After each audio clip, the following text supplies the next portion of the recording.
Once upon a time in a free United States, back when Skeet Ulrich was a household name and teenagers everywhere were wearing Jinko jeans, there was a television show. The name of that show was Jericho. And Jericho was an excellent program. It was all about the fall of America. And in this show, America had fallen, and out of the ashes came a tyrannical, authoritarian government. Now, at first, people everywhere saw this government as a savior. This tyrannical, authoritarian government made up out of the deep state, corporate America, and members of the propagandist media. They came in and brought supplies. They told people, oh, we're going to reopen your businesses. You just have to sign up with us, register your business with us, register yourself and your property with us, and we'll get everything back to normal. Now, the good people of Jericho at first saw these people as saviors. But then they started noticing the cracks. They started noticing the propaganda. And then finally, when this government asked them to start registering their firearms and turning in their weapons, the good people of Jericho had had enough. And they united with the state of Texas, which in the show had become an independent territory. And they said, God bless Texas. And they joined with them and they fought back against this totalitarian regime. Now, of course, this show was science fiction. But when does science fiction become science fact? A long time ago, we said, well, we'll never get to the point of 1984 with surveillance and,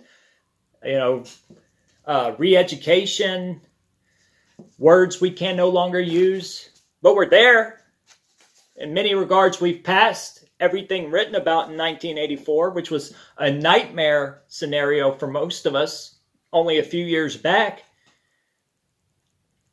How long before we're there? You see, the good people of Jericho, they had to hit rock bottom before they finally woke up and took up arms. What's it going to take for America to say, hey, we're not going to give up one more inch? Well, it's happening right now.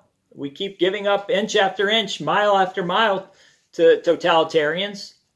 I want you guys to see a clip from Tucker Carlson, and then we're going to talk about some of this stuff. So given all of this, it's not surprising and it's not unreasonable that some people would like to loosen the lockdowns.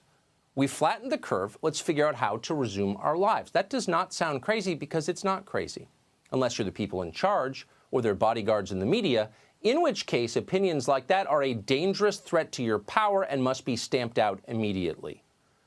Until recently, for example, some citizens have been using social media, Facebook, to organize demonstrations against the severe lockdowns they're currently living under.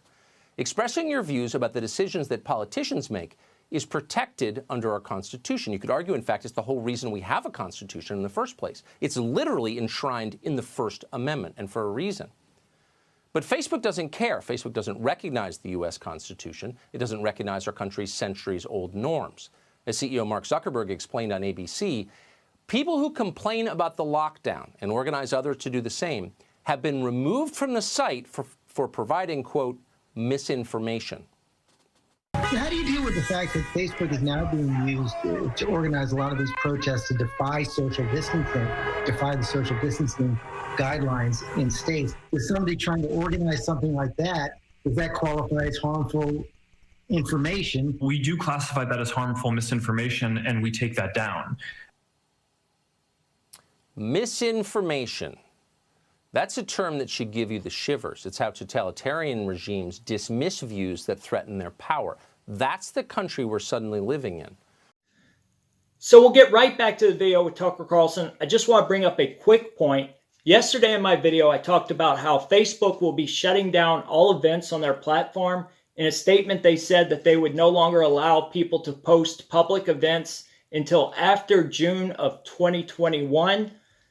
Now, I started thinking about this date. Why June 2021? And I have a couple of theories. One, it's past the election. So, of course, no Trump rallies, no more Second Amendment rallies, no protests, and that goes for the left too. They won't be able to protest a contested convention.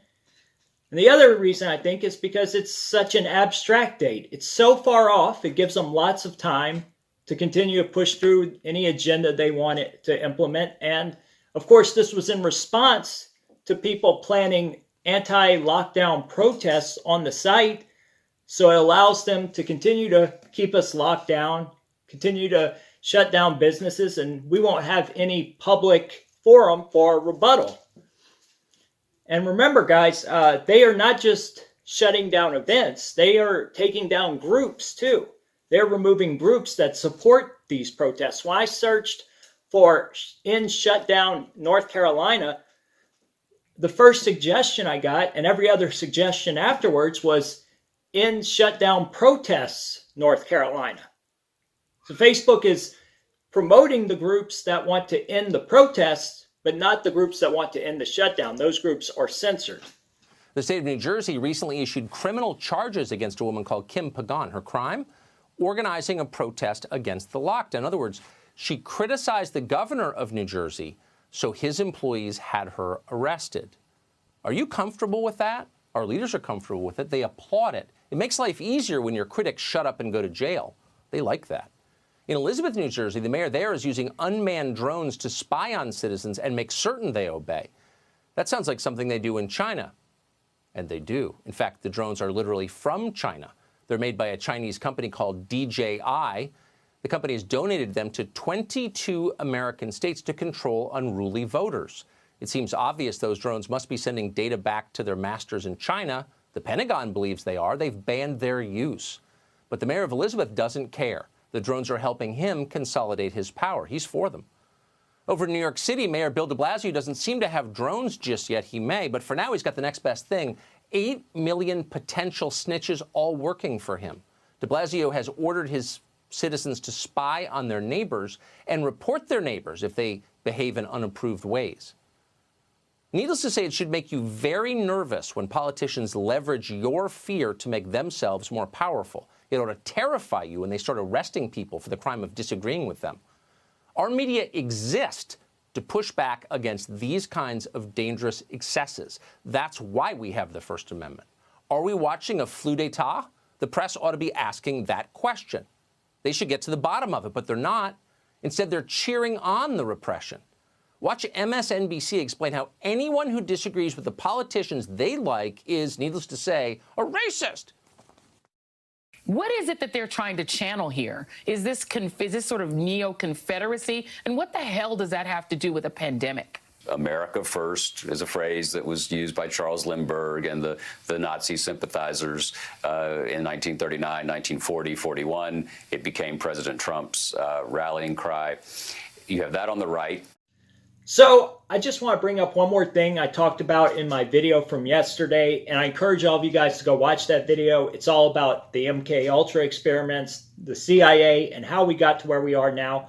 But something I brought up in my video was how ridiculous it is that everything that goes against the establishment or the left is slandered with the accusation of being akin to the 1930s German workers' movement that I can't say on YouTube, but it's an N-word. It's the other N-word. It has become the new N-word.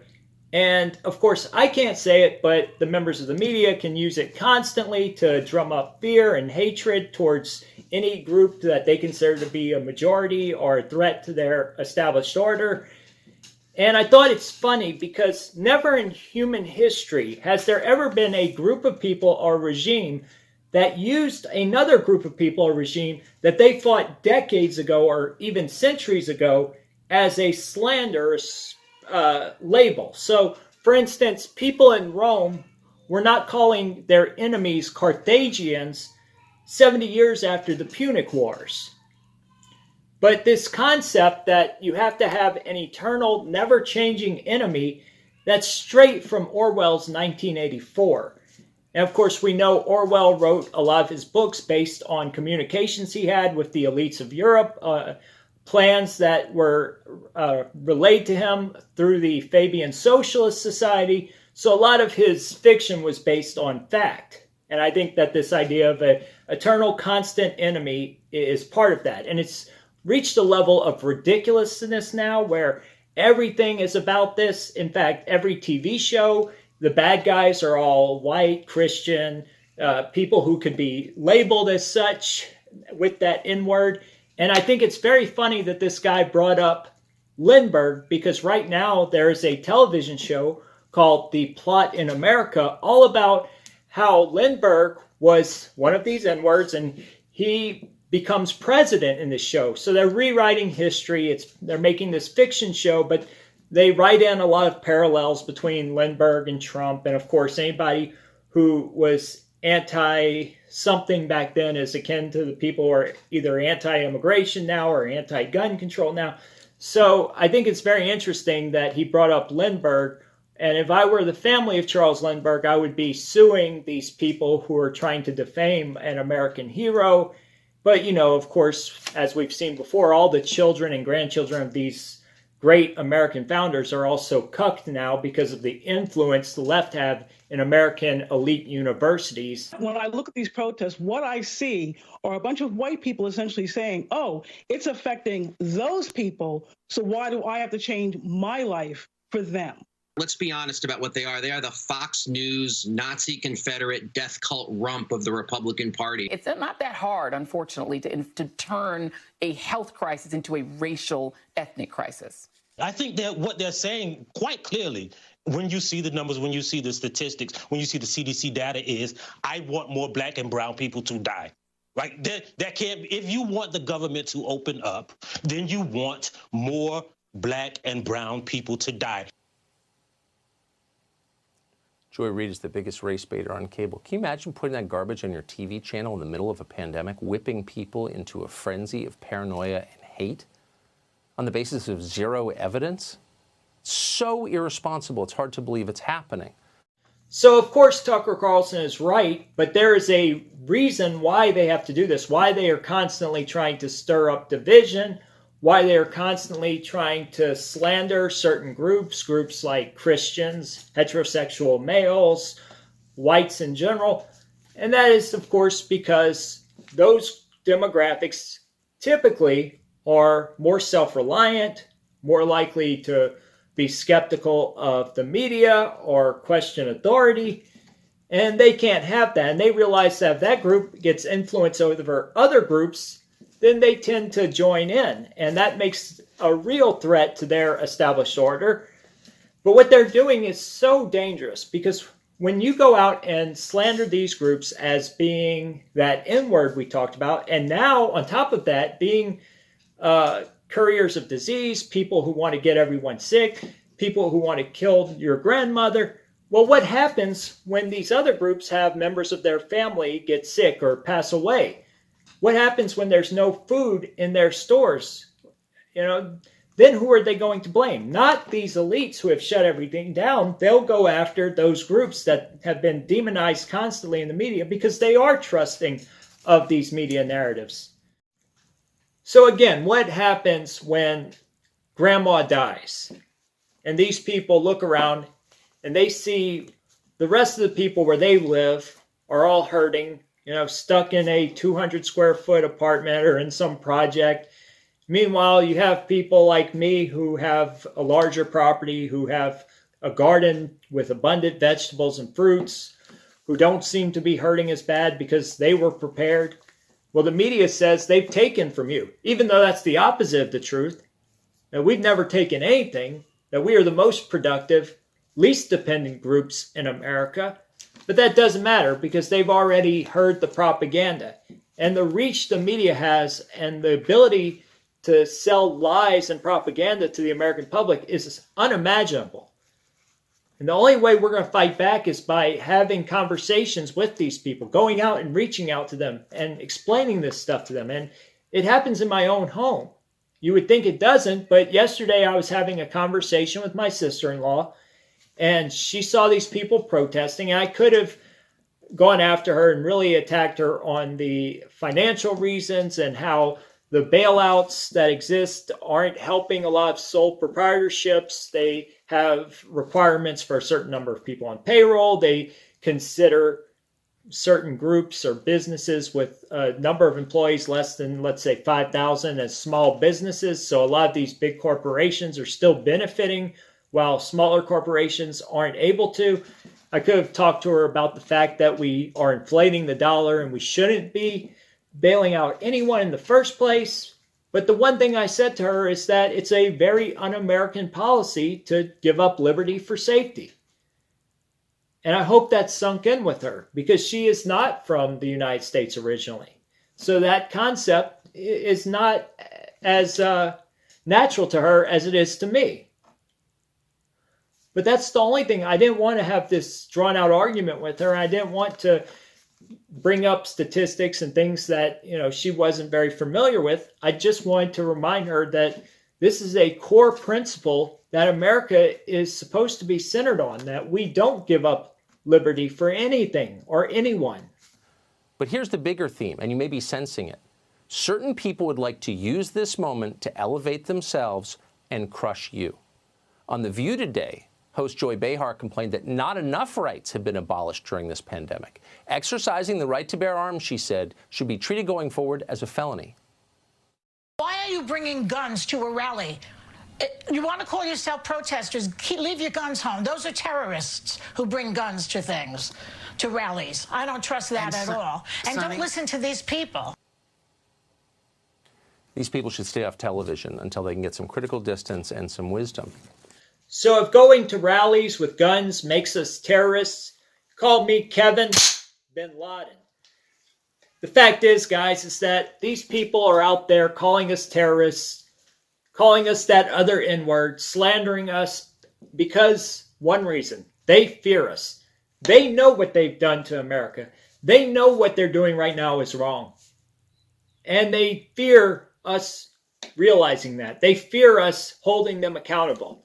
And they're hypocrites too, because you know that if we had power and we said, all right, we're shutting down Hollywood, we're freezing your bank accounts, no more filming The View, no more filming the next Patton Oswalt movie, well, then these people like Patton Oswalt and Joy Behar, they would be the first people going to a gun shop, buying guns, going out protesting with those guns.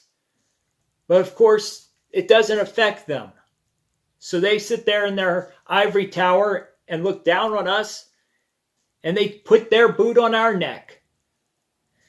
And guys, it's not going to end unless we continue to do what we've been doing until we go out and do more protests with guns. That's the only thing these people respond to is fear, because that's all they know to use on us. And that's why Facebook is shutting down events. That's why they are trying to slander us with every horrible pejorative in the book. And guys, at this time, what else can we do?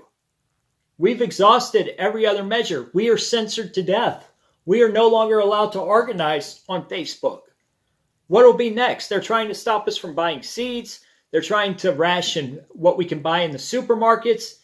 We have become China in every way. We were so worried about becoming Europe only a few years ago, and now we've gone full communist. And they will come for our guns next. They've already started to in Virginia and other states. And then after that, there's nothing they won't try to oppress us with. There's nothing that they won't use against us. They're already talking about it. Let's track everyone. Let's put people and separate them from their families. It is disgusting. And the only thing we can do to fight back is to arm ourselves. And guys, let me be clear. I am not saying that we should act outside of the law. In fact, I'm saying the opposite. We need to work within our constitutional rights because we haven't even done that yet to our fullest ability. I mean, hey, some of these people will probably still get arrested because these people in charge have ripped up the Constitution. They don't care about our rights anymore. But we will win the lawsuits that follow, and optically it will be a victory for us, just like Richmond was. And it's worked in the past, guys. Look at Bundy Ranch. Even Waco didn't work out so well for the Branch Davidians, but it was an optic win for people who were constitutionalists, and stopped the government from attempting that again for decades. It was a big win in that regard. And you know what? It works, guys, because like I said, all they respond to is power. Like Mao said, power comes from the end of a barrel. All political power comes from the end of a barrel, and it's true. Think about it this way. If you had two pets, right, and you want to oppress those pets, one's a little bitty kitty cat. You can smack it around, you can stomp on it, and do all that, and that cat will do nothing back. But if your other pet is a 800-pound tiger, you're not going to go smacking it around. So we need to become that 800-pound tiger. And maybe the Tiger King too, right? Anyway, guys, that's all I have. I hope you liked this video. Subscribe to the channel and share the video because YouTube, well, none of them are, but you know what I mean. Anyway, guys, Kevin out.